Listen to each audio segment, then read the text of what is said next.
இதுதான் எங்களுக்கு தொழிலே. ஓலை வந்திருக்குது பாரு, இதுதான் முத்தன இடம். ஆமா, முத்தி போச்சுன்னு அர்த்தம். ஆமா, ஒரு கிழங்கு ஒரு மரம். என்ன மாரடைப்பு வராதான் இந்த கிழங்கு சாப்பிட்றதுனால? அதாவது மலச்சிக்கல் இருக்காது, நார்ச்சத்து உள்ள பொருள், நார்ச்சத்து இருக்குது இல்லை இதில், அப்படி சொல்கிறாங்க. இப்போ நிறைய பேர் என்ன சொல்கிறாங்க, என்ன பண்ணுறாங்க, அந்த காலத்தில் வந்து அவிச்சே சாப்பிட்டாங்க. இப்போல்லாம் என்ன பண்ணுறாங்க, வாங்கின்னு போய் அவிச்சு காய வச்சு மிஷினில் அரைச்சி பவுடராக்கி பாலில் கலந்து சாப்பிட்றாங்களாம். பாலில் கலந்து சாப்பிட்றாங்க. வருஷம் ஃபுல்லாக வச்சுருக்காங்க. ஒரு டாக்டர் ஒருத்தர் அனந்தபுரத்தில் இருந்து, அந்த டாக்டர் வருஷத்தில் 2000 கிழங்கு வாங்குறாரு.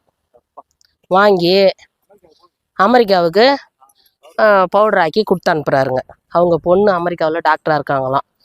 அவங்களுக்கு கொடுக்குறாங்க கொண்டு போய். அங்கே அவங்க சேல்ஸ் பண்ணுறாங்களோ அவங்களே யூஸ் பண்ணுறாங்களோ தெரியாது. ஆனால் 2000 கிழங்கு இல்லையா, அப்போ சேல்ஸு தானே பண்ணுவானோ. அது நம்ம இது வரைக்கும் அது மாதிரி செய்யலை. என்ன செய்யவும் நம்மளுக்கு முடியல. இதை வந்து பவுட்ரு பண்ணி விற்கிறது இருந்தால் இன்னும் நம்மளுக்கு நல்ல ஆதாயம் கிடைக்கும். ஆனால் அதெல்லாம் நாங்கள் செய்யலை.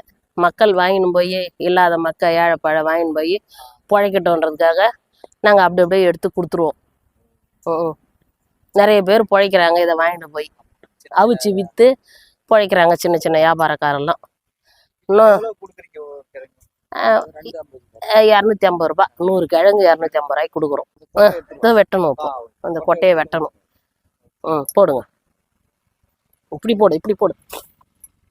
இதை வெட்டி கொட்டையை தரிக்கணும்ல.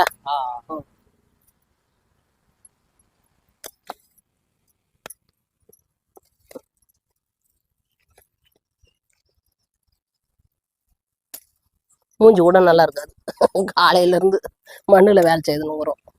இதுதான் நேச்சுரல் எங்களுக்கு, சாப்பிட்றதுக்கு நல்லா இருக்கும். மாவு பொருள், மாவு சத்து உள்ள பொருள் இது.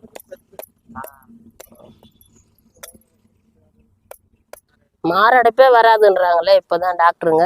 பனங்கிழங்கு சாப்பிடணும், பிபி சுகர் உள்ளவங்கலாம் கூட சாப்பிட்றாங்க.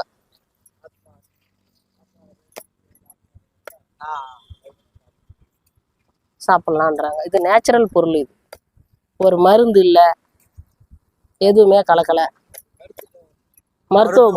மருத்துவ குணம் உள்ள பொருள் இது. பனங்கிழங்கு சாப்பிட்றதுனால மாரடைப்பு வராதுன்னு சொல்கிறாங்க.